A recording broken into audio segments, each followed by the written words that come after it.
শোন, যা যা বলেছি সব মনে আছে তো মা? হ্যাঁ সব মনে আছে, তুমি টেনশন করো না তো।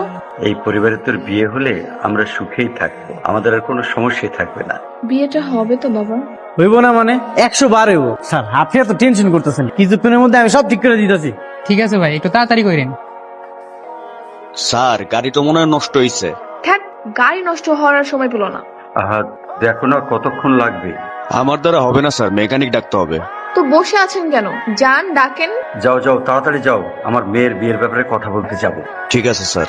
থাক, কপালটাই খারাপ। কপালের দোষ দিয়ে লাভ নেই, গাড়ি হইতেছে যন্ত্রপাতির কারণে। এই ভালো তো এই খারাপ। জি স্যার, জরুরি কাজ স্যার। আচ্ছা ঠিক আছে স্যার, 10 মিনিটের মধ্যে আবার পোলারে পাঠাই দিতেছি স্যার।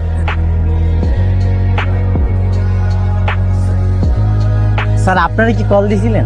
হ্যাঁ হ্যাঁ, তাড়াতাড়ি দেখো তো, গাড়িটা ঠিক করো। দেখতেছি। যা দেখার দেখেন। সোহাগী, হ্যাঁ, আরে ওরা তো বারবার ফোন দিচ্ছে তাড়াতাড়ি যাওয়ার জন্য। কি বলবো বলতো?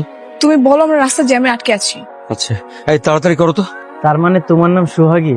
তুমি কিন্তু দেখতে অনেক মাশাআল্লাহ। এই যে ড্রাইভার সাহেব, গাড়ি ফিউজও নষ্ট হয়ে গেছে, এটা যান নিয়ে আসেন। এই যে ম্যাডাম, একটু এদিকে আসো। আমাকে বলছেন? জি জি, তোমারই কইতেছি, একটু সাহায্য লাগবে, এদিকে আসো। এটা একটু ধরো।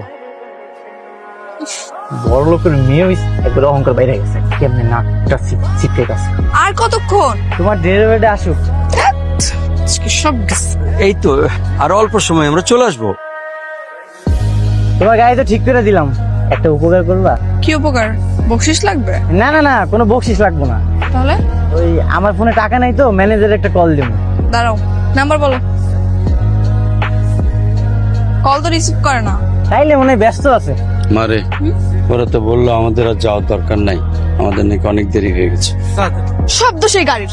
এই গাড়িটার জন্য আজকে তো ঝামেলা হলো, এতদিনের প্ল্যান সব নষ্ট হয়ে গেল। কোনো সমস্যা? এই তুমি দাঁড়িয়ে আছো কেন? বিল পাও নাই? যাও তুমি যাও। হ্যালো, আপনি কি মিস সোহাগী বলতেছেন? মিস সুন্দরী সোহাগী? কে আপনি?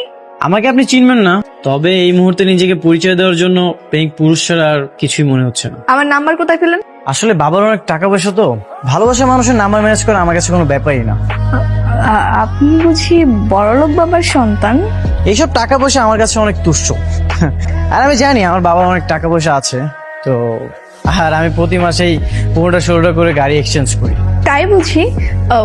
তো আপনি আমাকে কোথা দেখেছেন? তা আপনাকে বলবো, তার আগে আপনি আমাকে বলেন, আপনার কি কোনো পছন্দের মানুষ আছে? দেখা গেল যে আমি শুধু শুধু আপনাকে নিয়ে স্বপ্ন দেখতেছি। না না না না, আমার কোনো বয়ফ্রেন্ড নেই, আমি একদম পিওর সিঙ্গেল। আর যদি বয়ফ্রেন্ড থাকতো তাহলে আমি ব্রেকআপ করে দিতাম, কারণ আপনার মতো এর আগে কখনো কেউ তো স্মার্ট ভাবে সুন্দর